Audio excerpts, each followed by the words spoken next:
हाय दोस्तों, हमारे चैनल तैयारी नौकरी की पे आपका बहुत बहुत स्वागत है। और आज हम फिर लेके आ गए हैं आपके लिए करंट अफेयर्स का सेशन, एमसीक्यू का। करंट अफेयर्स जो एमसीक्यू हम डिटेल्स के साथ, डिस्क्रिप्शन के साथ हर दिन डिस्कस करते हैं, उसका सेशन लेके आ गए हैं। तो चलिए, इससे आप नोट्स वगैरह बनाइए। जो आपके जितने भी एग्जाम होते हैं, सरकारी एग्जाम, उन सब में जो है इनसे जो है काफ़ी लाभ मिलेगा। तो आप इनसे जो है नोट्स बनाइए, जिससे आपको रिवीजन करने में मदद मिले। तो चलिए हम सीधे टॉपिक्स की ओर चलते हैं। पहला क्वेश्चन है हमारा, सानन जल विद्युत परियोजना किस राज्य में स्थित है? सानन जल विद्युत परियोजना किस राज्य में स्थित है? पंजाब, हिमाचल प्रदेश, गुजरात, तमिलनाडु। अभी ये जल विद्युत परियोजना जो है काफी चर्चाओं में रही थी। पिछले साल भी चर्चा में रही थी और अभी भी ये चर्चा में है। तो किस राज्य में है ये स्थित? देखिए, ये हिमाचल प्रदेश में है। डिटेल्स देखिए, सानन जल विद्युत परियोजना हिमाचल प्रदेश के मंडी जिले में ब्यास नदी के सहायक नदी किस पे है?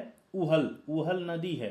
ये ध्यान रखिएगा, ये आ सकता है, ये क्वेश्चन इंपॉर्टेंट है। तो ब्यास नदी की सहायक नदी है उहल नदी के ऊपर जो है ये स्थित है। ये इसका आप फोटोग्राफ्स देख रहे होंगे, ये है। यह 110 मेगावाट की परियोजना है, जल विद्युत परियोजना है।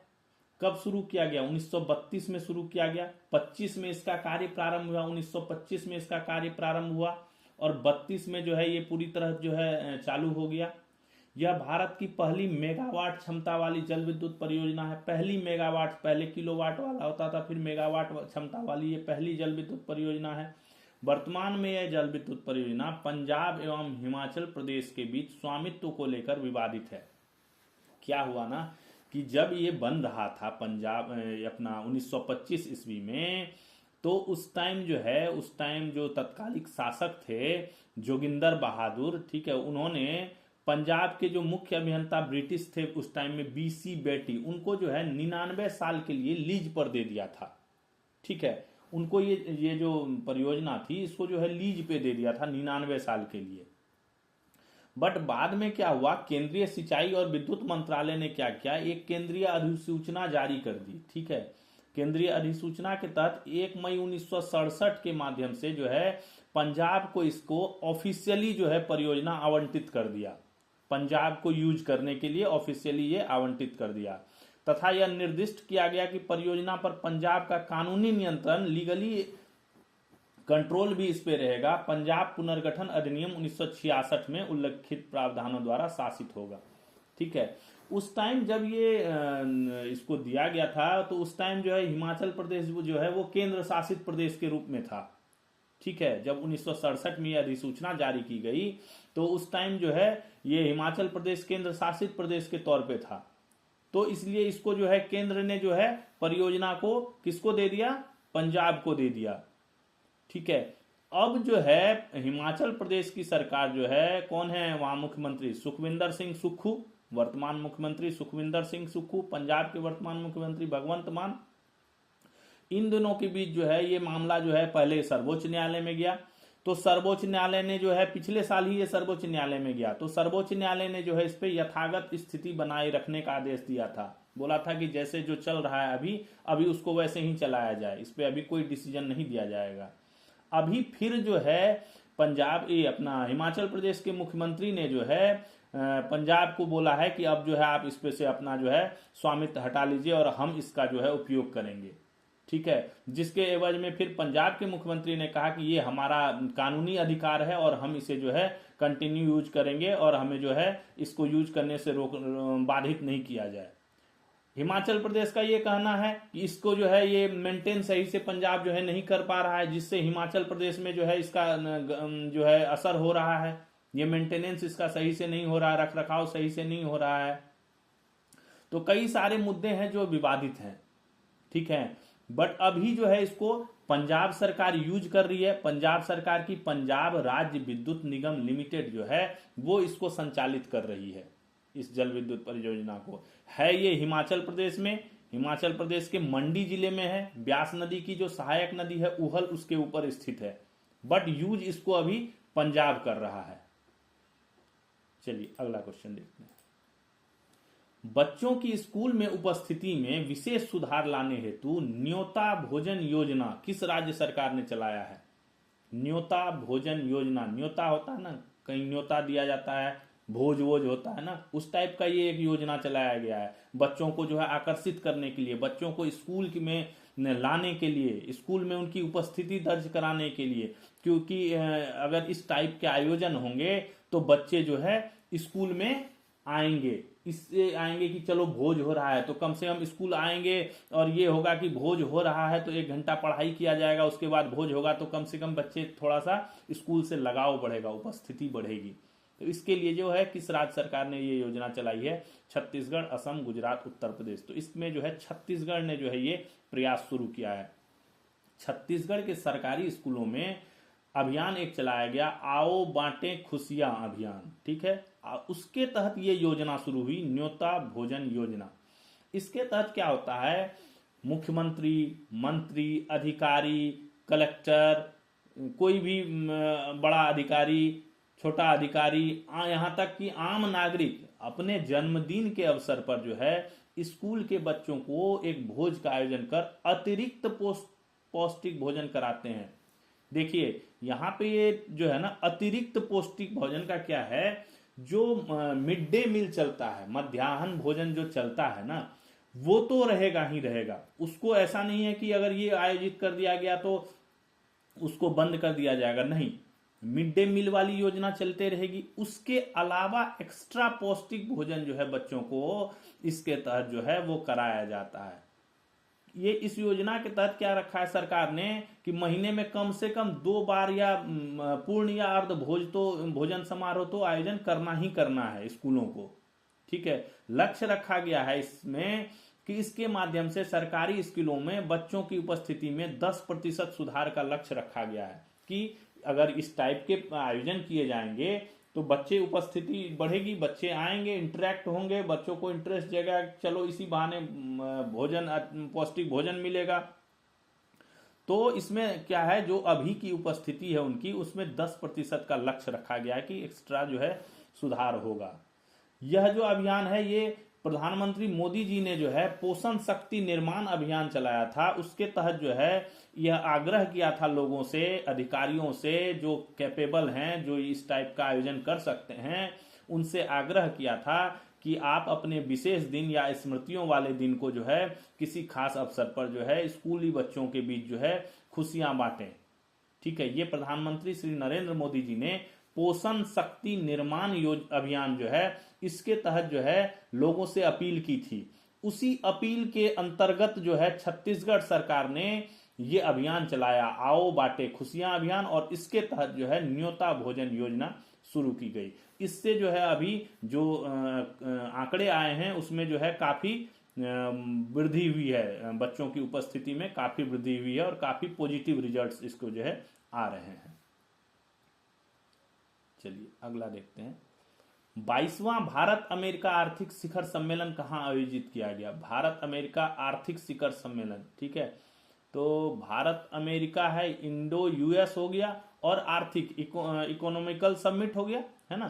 तो ये नई दिल्ली में आयोजित हुआ, 22nd Indo US economic summit है ना, 22वां भारत अमेरिका आर्थिक शिखर सम्मेलन। तो ये Indo American chamber of commerce आयोजित करता है, एक संस्था है Indo American chamber of commerce, इसके द्वारा होता है। 18 नवंबर को नई दिल्ली में आयोजित किया गया। जो हमारे केंद्रीय वाणिज्य एवं उद्योग मंत्री हैं पीयूष गोयल जी हैं, उन्होंने इस आयोजन को संबोधित किया, उन्होंने इसको जो है एड्रेस किया, ठीक है। इसमें जो है इकोनॉमिकल लेवल पे जो बातें होती है, डिस्कशन, दोनों देशों के बीच जो आर्थिक व्यवस्था है, आर्थिक नीतियां हैं, उनको लेकर चर्चा की जाती है, उनको लेकर जो है इसमें डिस्कशन किया जाता है। तो ये 22वां संस्करण था जो नई दिल्ली में आयोजित किया गया। अगला क्वेश्चन, डेविस कप किस खेल से संबंधित है? डेविस कप अभी न्यूज में है, किस खेल से संबंधित है? उसका फाइनल्स होने वाला है। Davis cup hockey, tennis, basketball, polo. उत्तर है टेनिस, टेनिस से संबंधित है। डेविस कप टेनिस से संबंधित है। यह पुरुष टेनिस की सबसे बड़ी अंतरराष्ट्रीय टीम प्रतियोगिता है, यानी इसमें विभिन्न देशों के टीम जो है वो भाग लेती हैं, ठीक है। ये क्या है? ये अंतरराष्ट्रीय प्रतियोगिता है, इंटरनेशनल प्रतियोगिता है। और ये इतनी बड़ी प्रतियोगिता है कि इसको टेनिस का विश्व कप भी कहा जाता है। ठीक है, वर्ल्ड कप ऑफ टेनिस कहा जाता है। ये देखिए यहाँ पे जो पिक्चर लगा हुआ है डेविस कप का, ये पिक्चर है, ये इसके शील्ड की पिक्चर है। यहाँ पे लिखा हुआ भी है the world cup of tennis. इसको जो है टेनिस का विश्व कप भी कहा जाता है। शुरुआत कब हुई इसकी? शुरुआत इसकी 1900 ईस्वी में हुई। ठीक है, और इसका नाम किसके नाम पे रखा गया? एक अमेरिकी थे ड्वाइट डेविस, उनके नाम पे जो है इस कप का जो है नाम रखा गया। आयोजन कौन करता है इसका? अंतर्राष्ट्रीय टेनिस महासंघ जो है, इंटरनेशनल टेनिस काउंसिल जो है, वो इसका जो है आयोजन करता है। ठीक है, इसमें 150 देशों की टीमें भाग लेती हैं। 150 देशों की टीमें जो है इसमें भाग लेती है। सबसे अधिक बार इसका खिताब जो है ये संयुक्त राज्य अमेरिका, जो अमेरिका है हमारा, उसने सबसे अधिक बार अभी तक जो है इसका खिताब जीता है। 32 बार खिताब जीता है। ऑस्ट्रेलिया ने उसके बाद दूसरे नंबर पर ऑस्ट्रेलिया है, 28 बार खिताब जीता है। भारत अभी तक इसका खिताब नहीं जीत पाया है। इस टेनिस के विश्व कप का जो है, ये जो डेविस कप है, इसका अभी तक जो है भारत एक भी बार खिताब नहीं जीता है। उप विजेता रहा है, रनर अप रहा है, 3 बार रनर अप रहा है ये, 1966, 1974 और 1987 में। ठीक है, 3 बार ये रनर रहा है, बट अभी तक जो है इसको ट्रॉफी जो है नहीं मिली है। इस बार उम्मीद किया जा रहा है, इस बार जो है जो क्वालिफाइंग्स के मैच हुए थे उसमें जो है भारत ने जो है क्वालिफाई कर गया है फाइनल्स के लिए। तो इस बार उम्मीद की जा रही है जो है इस बार मिल सकता है। 2024 का डेविस कप इटली ने नीदरलैंड को हराकर दूसरी बार जीता था। 2024 का जो है डेविस कप जो था वो इटली जीत लिया था नीदरलैंड को हराकर, और लगातार दूसरी बार जो है ये जीता था। इस वर्ष का फाइनल कब होगा? 18 से 23 नवंबर को इटली के बोलोग्ना में होगा, जिसमें 8 टीमें प्रतिस्पर्धा करेंगी।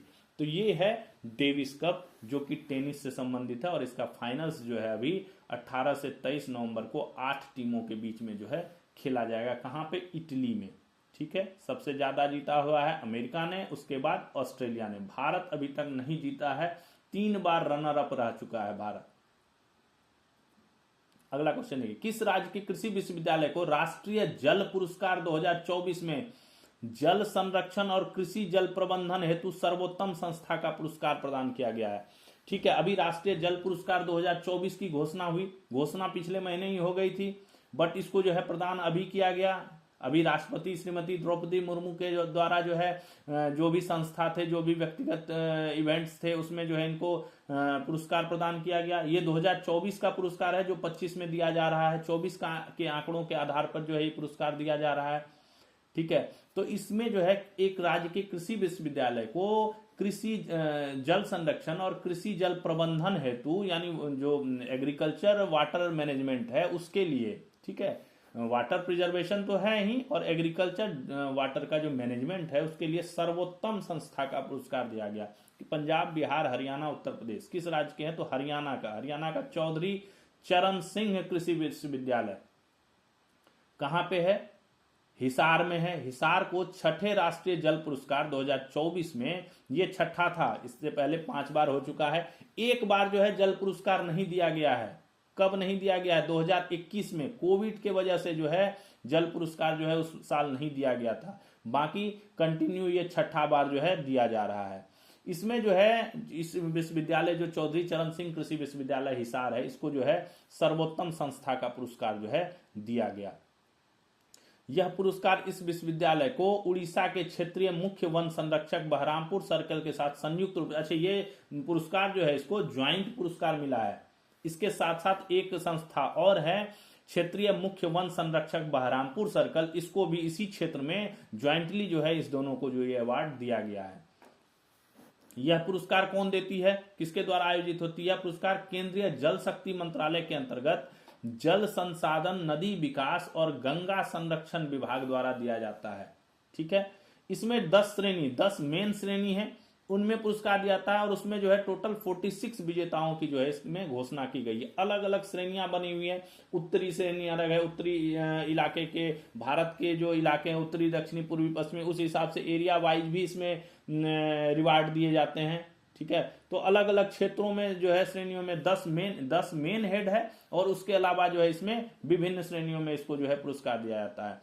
यह पुरस्कार देश भर के व्यक्तियों और संगठनों द्वारा सरकार के जल समृद्ध भारत के विजन को प्राप्त करने में किए गए अच्छे कार्यों और प्रयासों पर केंद्रित है। जो भारत सरकार की एक विजन है, भारत सरकार का जो एक लक्ष्य है जल समृद्ध भारत, उसके लक्ष्य को पूरा करने में जो योगदान देते हैं, जो विशिष्ट कार्य करते हैं, चाहे वो पर्सनली कोई व्यक्ति हो या कोई संगठन हो, कोई संस्था हो, कोई विश्वविद्यालय हो, जो इस क्षेत्र में आगे कार्य करती है, अच्छा कार्य करती है, उसको जो है ये पुरस्कार जो है दिया जाता है। इसके डिटेल्स का जो है ना, जो किसको किस कैटेगरी में पुरस्कार मिला है, इसका जो है अलग से वीडियो बना के जो है चैनल पे डाला जाएगा, तो आप उसको देख लीजिएगा। उससे आपका सारा डाउट क्लियर हो जाएगा किसको किस क्षेत्र में मिला है, क्योंकि इससे ना क्वेश्चन आते हैं। ये जल पुरस्कार से ना सभी एग्जाम्स में एक आध क्वेश्चन जो है पक्का आ जाता है, तो इसको आप गौर से देख लीजिएगा। इसमें सारा डिटेल्स रहेगा कि कब ये पुरस्कार शुरू हुआ, किस वर्ष क्या मिला, और इस साल का पूरा डिटेल्स उसमें रहेगा। अगला, कौन सा देश अमेरिका से 48 F-35 लड़ाकू विमान खरीद रहा है? हर जगह लड़ाई चल रही है ना, वो तो कौन देश है जो अमेरिका से खरीद रहा है 48 F-35? फ्रांस, रूस, भारत, सऊदी अरब? तो उत्तर है सऊदी अरब। सऊदी अरब जो है अमेरिका से 48 F-35 लड़ाकू विमान खरीद रहा है। ठीक है, सऊदी के क्राउन प्रिंस जो है मोहम्मद बिन सलमान ने 18 नवंबर को अमेरिका का दौरा किया था। ठीक है, इसी के दौरान ये समझौता हुआ और अमेरिका से 48 F-35 फाइटर जेट्स जो है वो खरीद रहा है। ये सऊदी अरबिया का ये आप मैप है, ये सऊदी अरबिया का आप मैप देख सकते हैं। कल मैंने इस पर डिस्कस भी किया था। सऊदी अरबिया किस में डिस्कस किया था? जीसीसी में, है ना। जीसीसी जो संगठन है उसके बारे में दिया, गल्फ कंट्रीज का जो है ना संगठन, उसके बारे में जब डिस्कस किया था तो मैंने मैप को पूरा डिस्कस किया था। तो ये तो बस सऊदी अरब का मैप है। जो जीसीसी में शामिल थे ओमान, ये यूएई, कतर, बहरीन, है ना, ये सब सारे शामिल थे। तो ये गल्फ की खाड़ी वाला इलाका है। तो ये है इसका अपना सऊदी अरबिया का मैप। चलिए, किस राज्य के अंबाजी मार्बल को जीआई टैग प्रदान किया गया है? किस राज्य के अंबाजी मार्बल को? गुजरात, राजस्थान, हिमाचल, उत्तराखंड। अभी कल ही एक मैटर पे डिस्कस हुआ था जीआई टैग। जीआई टैग पे बहुत लंबा चौड़ा डिस्कशन हुआ था कल ही, कल के टॉपिक में है, आप जाके वहां देख सकते हैं। बताया गया था उसमें जीआई टैग कैसे, क्या होता है, क्या चीज है जीआई टैग, पूरा समझाया गया है उसमें। ठीक है, तो अंबाजी मार्बल को जो है ये फिर वो किस परिदृश्य में था? जो कल का डिस्कशन था वो वाद्य यंत्र के परिदृश्य में था। ठीक है ना, वाद्य यंत्र को, दो वाद्य यंत्रों को जो है, जनजातीय वाद्य यंत्रों को जो है जीआई टैग प्रदान किया गया था, उसके रिगार्डिंग था। आज जो है बात कर रहे हैं अंबाजी मार्बल की। किस राज्य का है ये? तो ये गुजरात का है।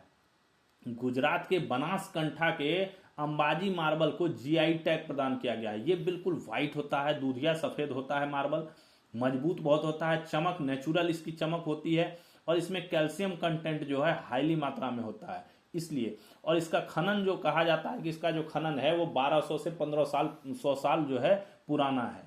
ठीक है, इसी की एक्चुअल में जीआई टैग दिया ही इसी के लिए जाता है, किसी खास उत्पाद की प्रमाणिकता के लिए ही दिया जाता है ना, जो उसकी गुणवत्ता बताता है, प्रतिष्ठा बताता है, भौगोलिक उत्पत्ति को बताता है, इसीलिए दिया जाता है। कारण ही वही है जीआई टैग देने का। ये तो एक लेवल है ना, भौगोलिक लेवल है, भौगोलिक संकेत है, ये इंडिकेशन है। जीआई टैग ज्योग्राफिकल इंडिकेशन है, ये दिया ही इसी के लिए जाता है।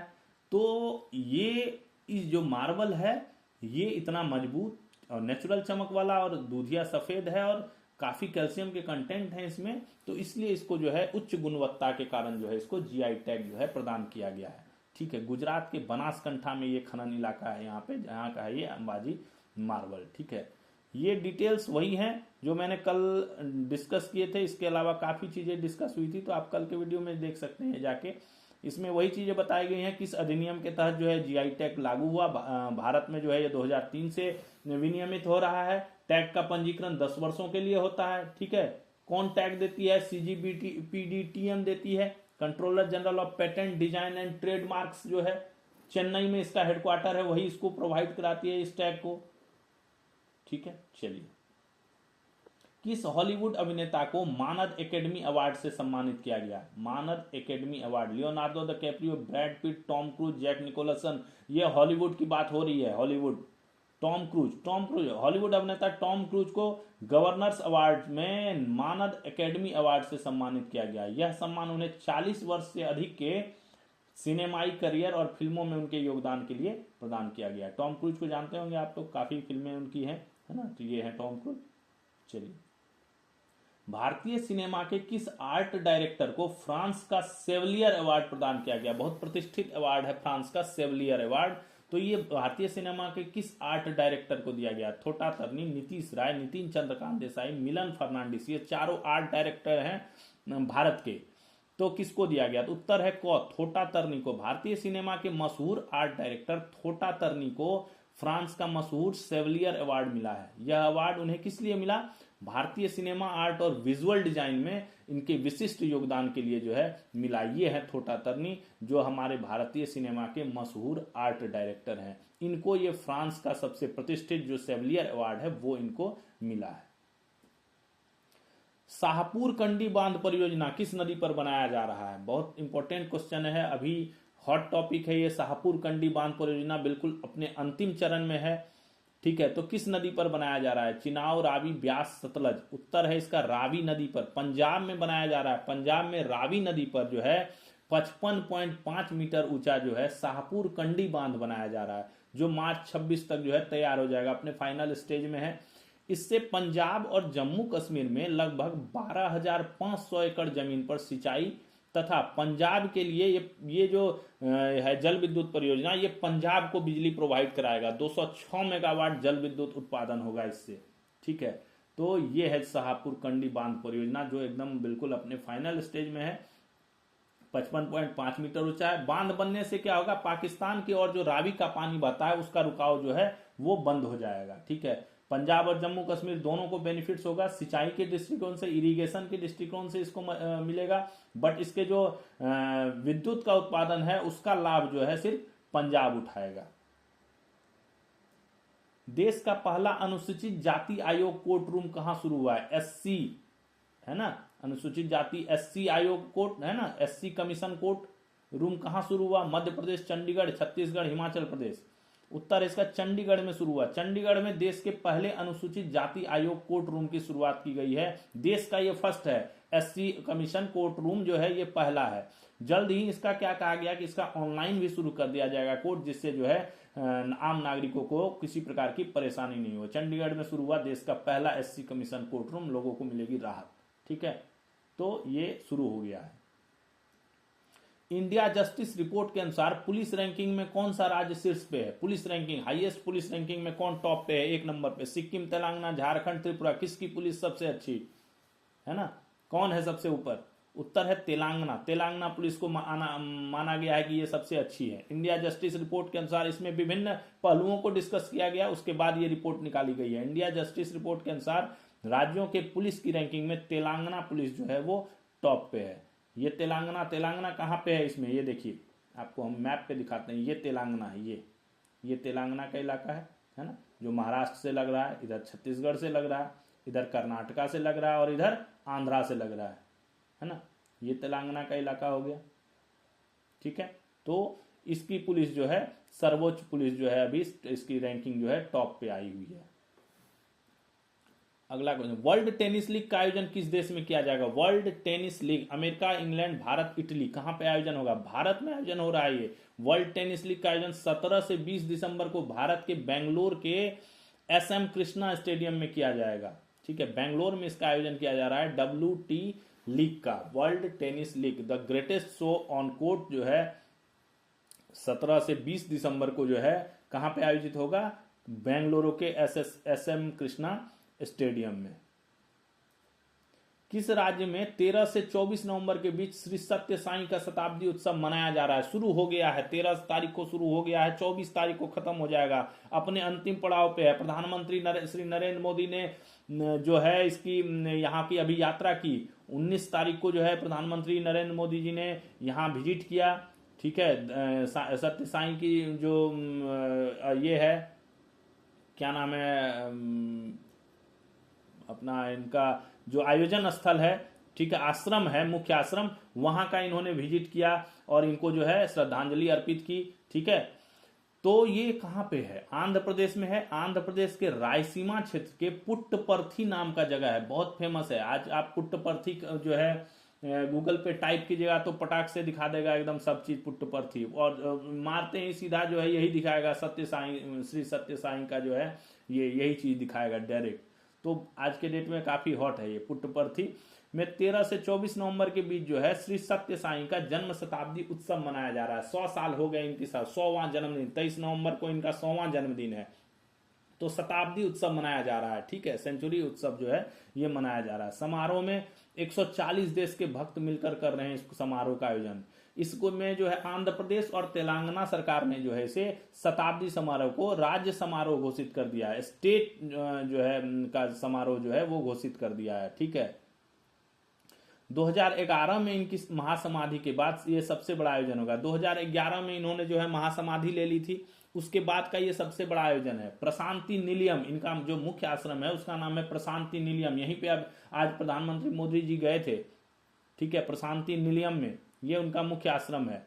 इनका मूल नाम क्या था? सत्यनारायण राजू। तथा इन्होंने 1940 में खुद को शिरडी साईं बाबा, जो शिरडी साईं बाबा हैं, इन्होंने बोला था 1940 में जो है खुद को शिरडी साईं बाबा का जो है अवतार घोषित किया था इन्होंने।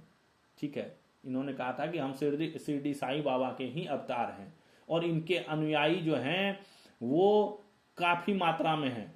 ठीक है, लगभग 30 से 35 करोड़ लोग इनके अनुयायी हैं। इतनी ज्यादा मात्रा में विभिन्न देशों के जो है अनुयायी हैं। ठीक है, तो इतनी ज्यादा मात्रा में इनके फॉलोअर्स हैं। ठीक है, प्रधानमंत्री ने 19 नवंबर को यहाँ की यात्रा की। इस अवसर पर क्या किया गया? इनकी स्मृति में स्मारक डाक टिकट और स्मारक सिक्का भी जारी किए गए। आंध्र प्रदेश के मुख्यमंत्री कौन है? एन चंद्रबाबू नायडू। ठीक है, प्रधानमंत्री के साथ इन्होंने भी वहां की यात्रा की। ठीक है, ये है श्री सत्य साईं। ठीक है, और ये है हमारा आंध्र प्रदेश। आंध्र प्रदेश में ये देखिए, आंध्र में ये पुट्टपर्थी जगह है, बिल्कुल ये कॉर्नर पे है, कर्नाटक से लगे हुए इलाके में है ये पुट्टपर्थी, एकदम लास्ट में। ठीक है, यहाँ पे है ये जो नक्शा है, आप जो नक्शा इस पे स्क्रीन पे देख रहे हैं, ये नक्शा जो है आंध्र प्रदेश का है पूरा। ठीक है, इसकी सीमाएं इधर लग रही हैं उड़ीसा से, इधर लग रही है छत्तीसगढ़ से, ये हो गया तेलंगाना से। ठीक है, और इधर आ गया कर्नाटक, और इधर तो ये तटीय इलाका है ना, आंध्र प्रदेश तटीय इलाका है। इधर जो है बे ऑफ बंगाल हो गया, बंगाल की खाड़ी हो गई पूरी, इस साइड पूरी बंगाल की खाड़ी हो गई, और इस साइड हमारे जो राज्य हैं उड़ीसा, छत्तीसगढ़ और तेलंगाना, और इधर आपके आ गया आपका कर्नाटक।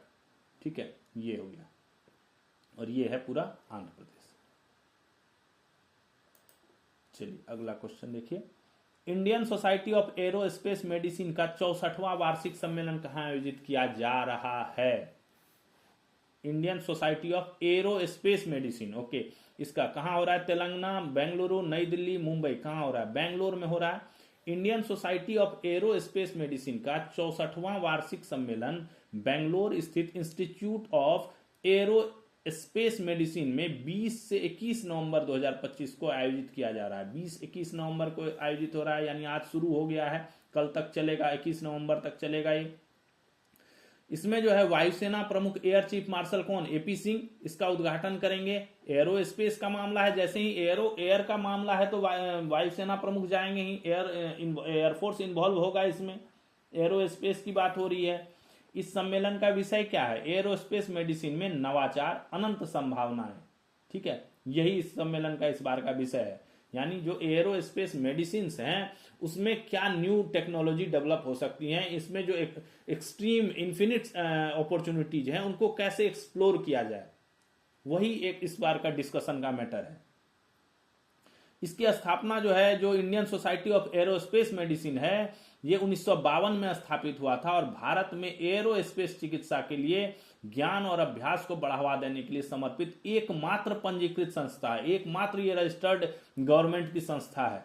ठीक है, यह 1954 से अपना वार्षिक वैज्ञानिक सम्मेलन आयोजित कर रहा है। 1954 से आयोजित कर रहा है, 1952 में इसकी स्थापना हुई थी, और 1954 से ये अपना एनुअल जो है साइंटिस्ट कॉन्फ्रेंस जो है ये आयोजित कर रहा है। ठीक है, तो इस बार ये कहाँ पे हो रहा है? बेंगलोर में हो रहा है, 20 से 21 नवंबर को आयोजित किया जा रहा है। भारत ने सेना के हेलीकॉप्टरों के लिए उच्च स्तरीय रक्षा तकनीक ऑब्स्टेकल एवॉइडेंस सिस्टम, ठीक है, ऑब्स्टेकल एवॉइडेंस सिस्टम OAS के संयुक्त निर्माण हेतु किस देश के साथ समझौता किया है, किस देश के साथ ये ज्वाइंट इसका जो है मैन्युफैक्चरिंग करेगा, क्या OAS है क्या, देखते हैं पहले। OS obstacle avoidance system, obstacle मतलब क्या हो गया, रुकावट, ऑब्स्टेकल तो बाधा रुकावट को कहते हैं।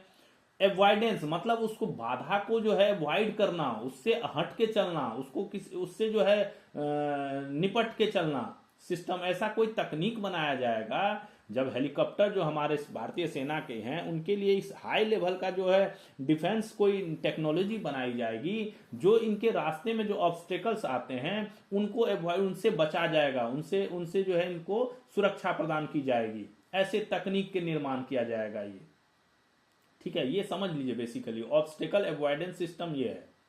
जैसे हेलीकॉप्टर उड़ रही है और रास्ते में कभी पक्षी आ जाता है, कभी कुछ आ जाता है, कभी ये ऑटोमेटिक जो है बंद हो जाती है किसी मैन्यूवर के कारण, तो उसके लिए जो है एडवांस सिस्टम जो है किया जा रहा है। तो जर्मनी, जापान, इराक, ईरान किसके साथ समझौता किया भारत ने, जर्मनी के साथ ये समझौता हुआ। भारत ने 19 नवंबर को जर्मनी के साथ सेना के हेलीकॉप्टरों के लिए उच्च स्तरीय रक्षा तकनीक ऑब्स्टेकल अवॉइडेंस सिस्टम OAS के संयुक्त निर्माण हेतु समझौता किया है। भारत की कौन सी कंपनी ने किया है, हिंदुस्तान एरोनॉटिक्स लिमिटेड है ना, जो HAL है हमारी हिंदुस्तान एरोनॉटिक्स लिमिटेड, उसने किया है। किसके साथ, जर्मनी के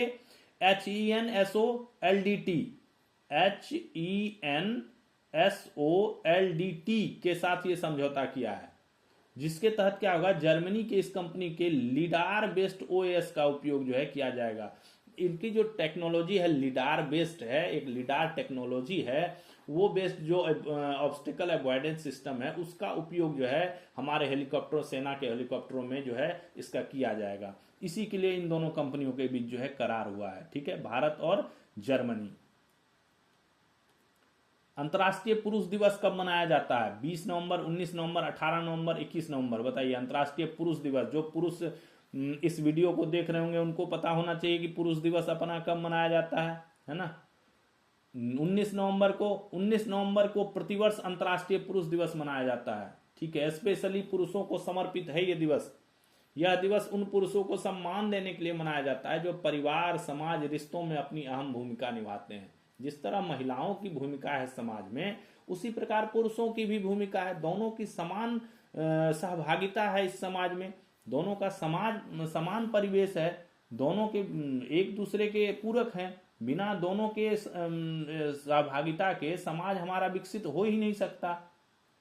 तो जितनी महिलाओं को प्रायोरिटी दी जाती है उसी तरह पुरुषों को सम्मान देने के लिए जो है उनके लिए भी जो है एक डेडिकेटेड डे जो है डिसाइड कर दिया गया है। तो ये 19 नवंबर को इंटरनेशनल मेंस डे जो है वो मनाया जाता है। कौन इसने किस संस्था ने इसको शुरुआत किया, तो ये ऑस्ट्रेलिया की एक चैरिटी ट्रस्ट है, Dads for Kids Fatherhood Foundation, ठीक है। इसी ने जो है इसकी शुरुआत की थी और इसने जो है इस 2025 का थीम रखा है सेलिब्रेटिंग मेन एंड बॉयज, यानी आदमी और लड़कों को सेलिब्रेट करना, ठीक है। इस दिवस की शुरुआत किसने की थी, वेस्ट इंडीज के प्रोफेसर डॉक्टर जेरोम टिल्क सिंह ने 1999 में शुरू की थी, ठीक है। इन्होंने अपने फादर का जो योगदान देखा कि हर चीज में, समाज के क्षेत्र में, अपने प्रति, अपने परिवार के प्रति, रिश्तों के प्रति, उन सब से इम्प्रेस्ड होकर जो है इन्होंने ये तय किया कि इसको जो है अंतर्राष्ट्रीय पुरुष दिवस के रूप में मनाया जाएगा। भारत में तो ये 2007 से ऑफिशियली जो है शुरू हुआ है और अब तो हर मतलब मैक्सिमम जगहों पे इसका जो है जागरूकता अभियान जो है चलाया जाता है।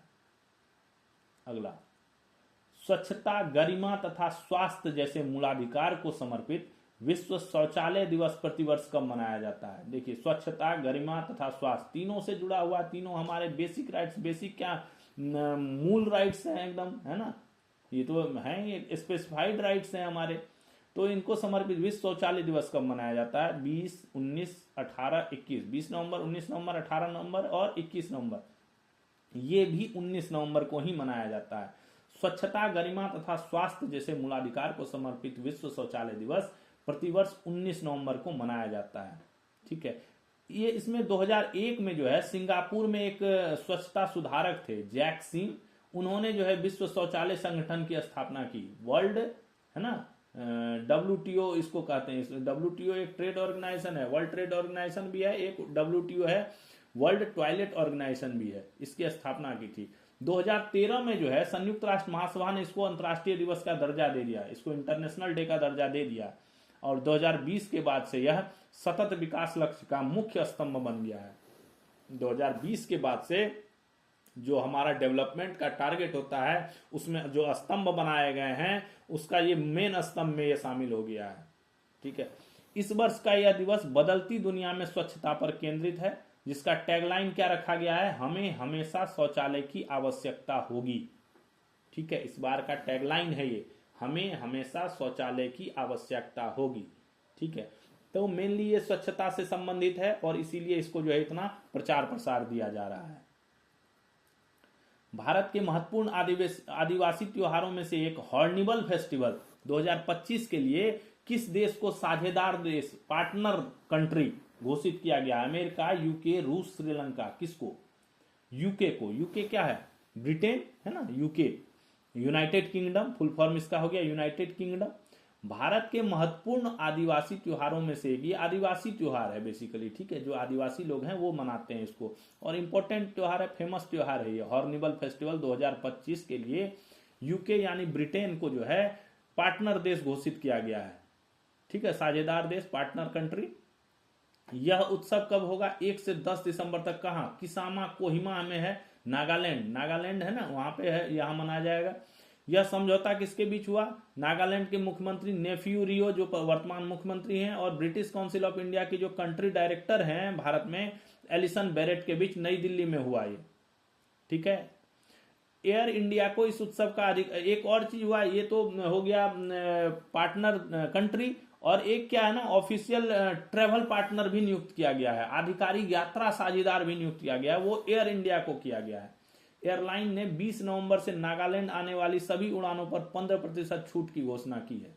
ठीक है, इसी के तहत, इसी उत्सव के रेफरेंस में इस साझेदारी के तहत एक बोइंग 737-8 विमान पेश किया जाएगा, जिस पर सुंग कोटेप्सू जो नागा योद्धा जनजाति की पारंपरिक शॉल है को टेल्स ऑफ इंडिया पहल के तौर पर दर्शाया जाएगा। ठीक है, बोइंग 737 जो विमान होती है वो 22 नवंबर को जो है यहाँ कोहिमा पहुंचेगी और जो है उसमें उसको मुख्यमंत्री रिसीव करेंगे नेफ्यू रियो। उसके ऊपर जो है एक मार्क लगाया जाएगा, सुंग कोटेप्सू जो नागा योद्धा जनजाति है उसके पारंपरिक शॉल का जो मार्किंग है वो लगाया जाएगा इस पे, और इसको टेल्स ऑफ इंडिया का जो पहल है उसके तहत जो है दर्शाया जाएगा।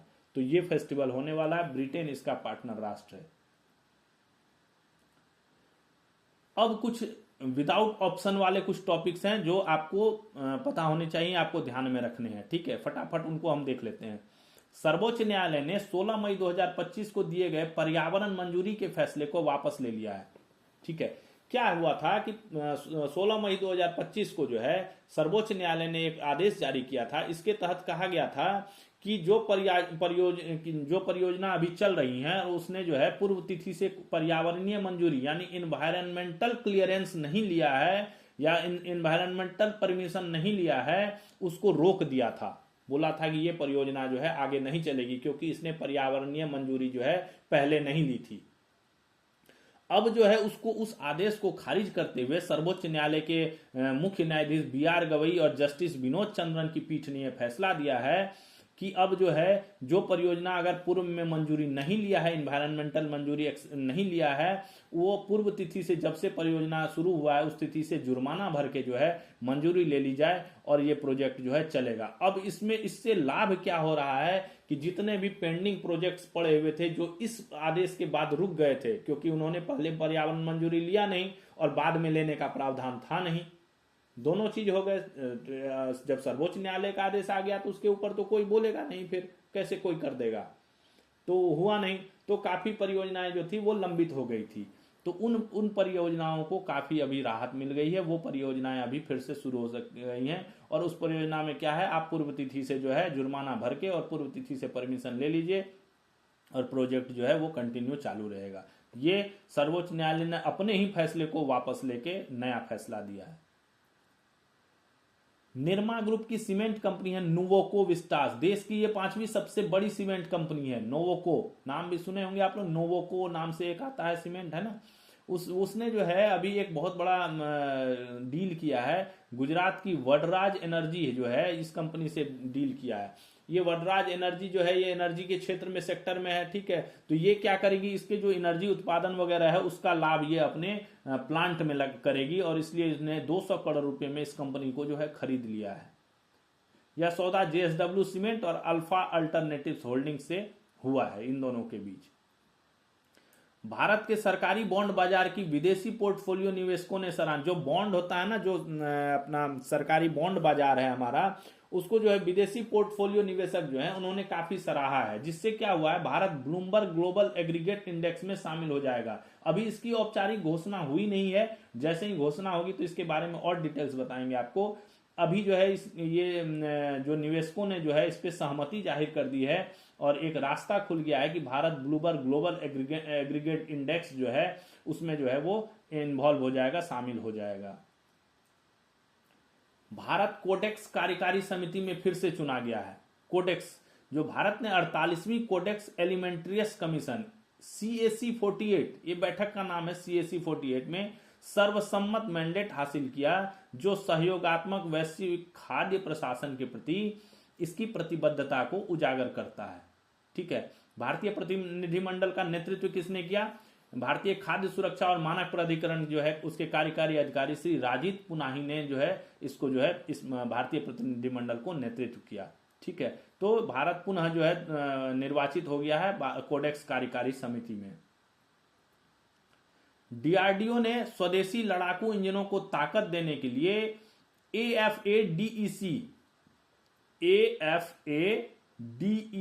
एफेडेक को कावेरी ड्राई इंजन प्रोग्राम में इंडक्ट कर लिया है। एफेडेक एक जो है ना टेक्नोलॉजी है, ठीक है, एक टेक्नोलॉजी है। उसको जो है वो क्या करता है कि जैसे जो हमारा इंजन है उसका ये दिमाग है, मतलब ये कंट्रोल करता है, मिली सेकेंडों में कंट्रोल करता है, उसके हेल्थ को मॉनिटर करता है, इंजन के ईंधन के फ्लो को मॉनिटर करता है।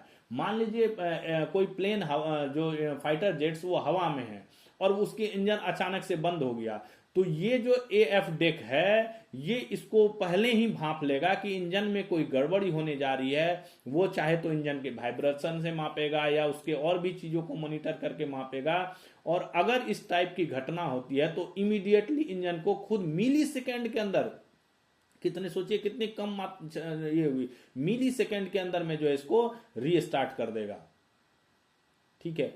तो ये जो है इसको जो है कावेरी ड्राई इंजन प्रोग्राम जो चल रहा है उसके तहत इसको जो है इंडक्ट कर लिया गया है, ठीक है। ये सिस्टम में संभावित खराबियों को पहले ही पता लगा लेते हैं। इसे बेंगलोर के national high altitude test facility में डीआरडीओ के गैस टरबाइन रिसर्च एस्टेब्लिशमेंट ने पूरा किया है, ठीक है। कहां पे हुआ ये, बेंगलोर के national high altitude test facility में हुआ, और डीआरडीओ का जो गैस टरबाइन रिसर्च एस्टेब्लिशमेंट है उसने इसको जो है इंडक्शन को पूरा किया है।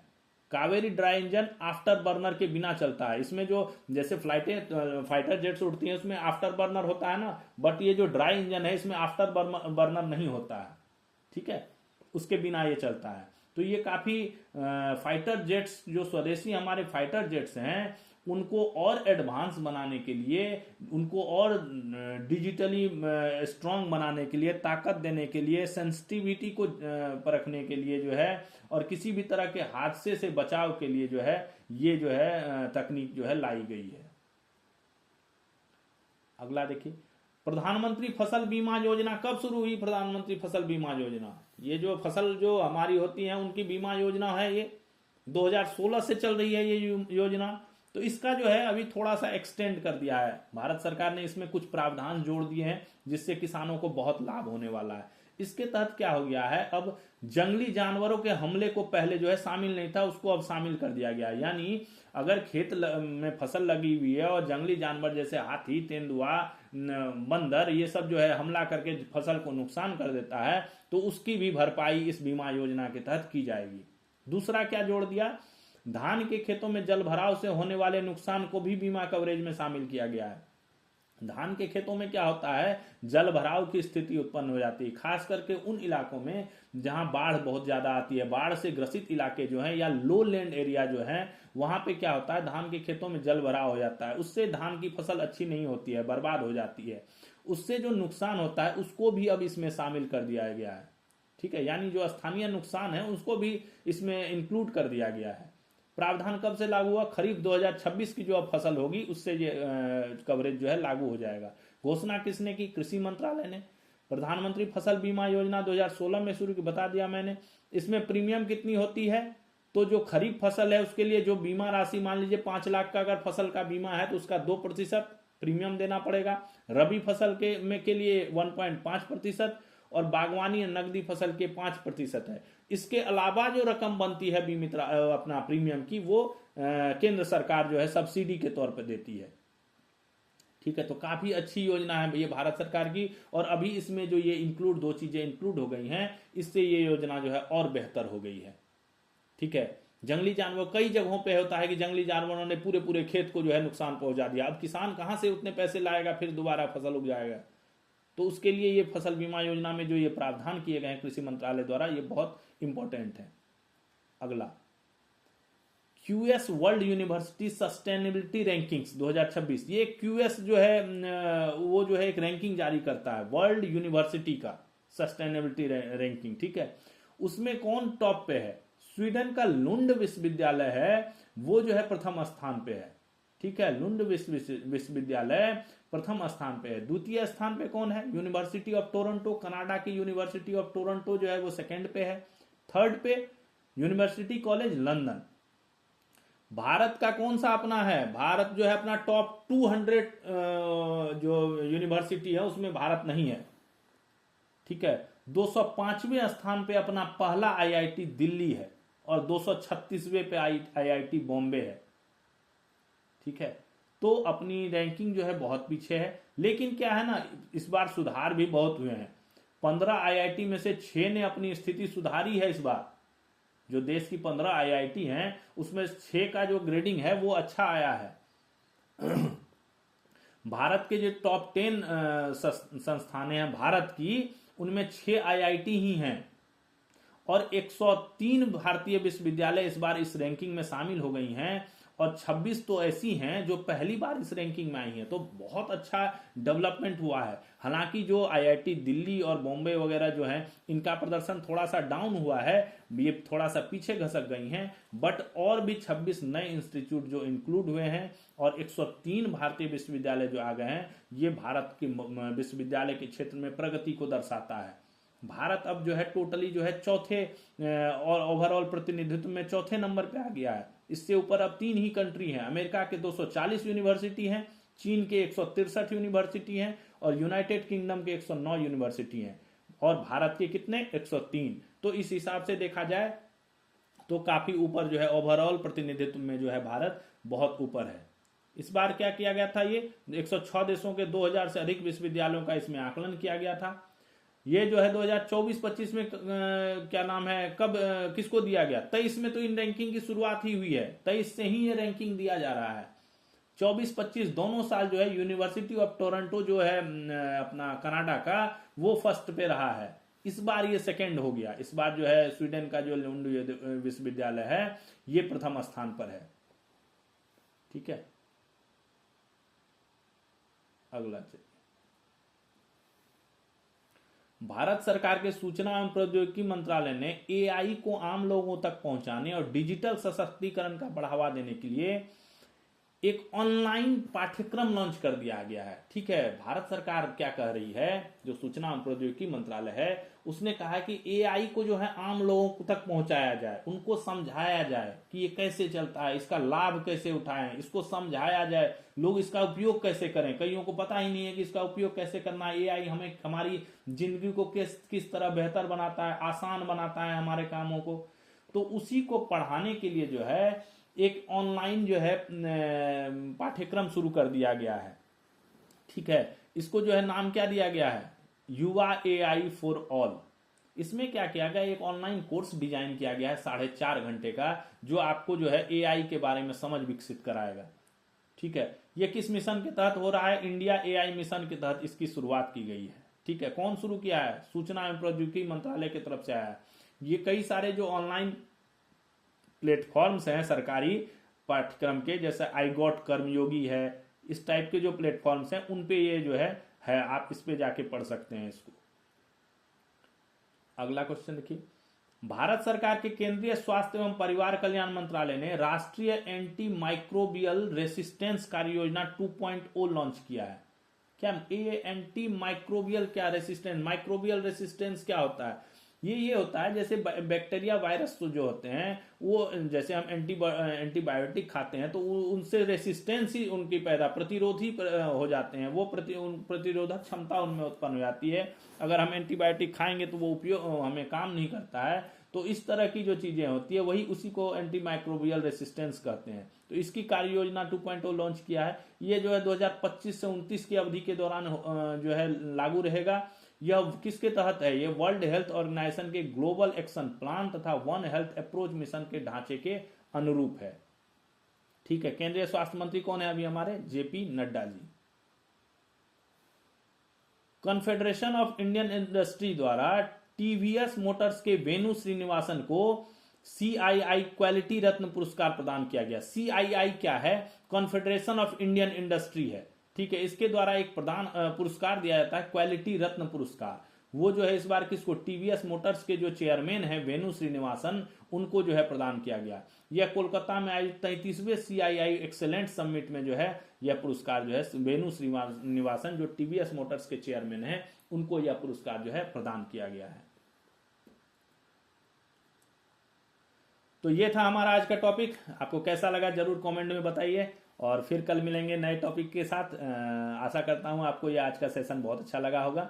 ठीक है, इसी तरह हम सारी जो एग्जाम के हिसाब से जितनी भी क्वेश्चंस होते हैं उनको इसी फॉर्मेट में जो है तैयार करके, जिससे डिस्क्रिप्शन में भी आपको सारी चीज़ों का पता लग जाए, जिससे उस क्वेश्चन से कोई उससे रिलेटेड कोई भी चीज़ें आए एग्जाम में तो आपको फटाफट याद आ जाएगी, अच्छा हमने इस क्वेश्चन को इस तरह से रिवाइज किया था और इसमें ये चीज़ें थी।